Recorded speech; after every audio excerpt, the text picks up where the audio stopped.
All right, not much there from Ty Lue as his squad gets set to take on Minnesota tonight.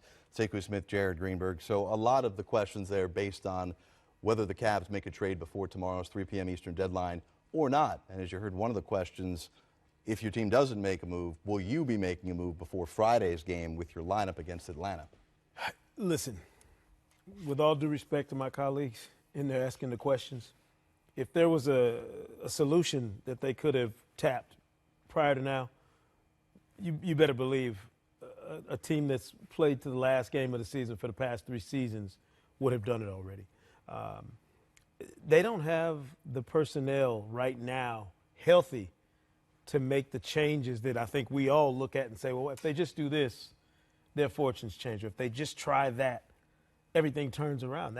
They don't have it in-house to do. Right. So the trade deadline becomes their lifeline. It's the one thing that the Cavaliers look at and say, if we can find something that makes sense for us by 3 o'clock on Thursday, this gives us an opportunity to maybe reshuffle some things and change our fortunes for the immediate future.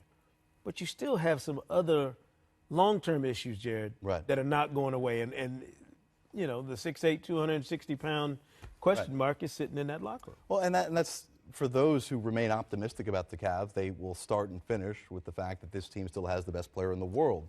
And during that stretch of winning 18 of 19, LeBron looked like a legit MVP front runner. You've got the key MVP ladder on NBA.com, and you had him right there for a couple of weeks. But since and during the stretch of last 19, when the team has struggled, we've seen the numbers drop, the efficiency, which was so incredible from LeBron right out of the gate, which put him in that MVP conversation, has certainly dropped off. But we have extended the conversation well beyond the numbers dipping off. We've looked at effort. We've looked at and heard about fractured relationships with the front office, and LeBron's upcoming status with being a free agent this summer being a factor with this team. The power outage since Christmas has been staggering. There's no question about that.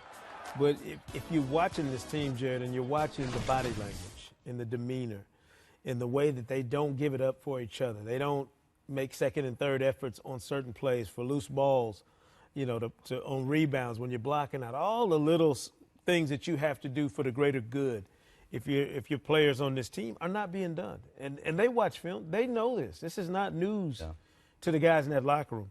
But if you don't physically have what it takes to fix it, if there's not another guy behind the guy that's playing to push him and take those minutes and to force a coach's hand, there are ways that players can do this. You can go to practice or you can show up every day and compete at a level that it's impossible to keep you out of that mix if you're capable of changing the team's fortunes.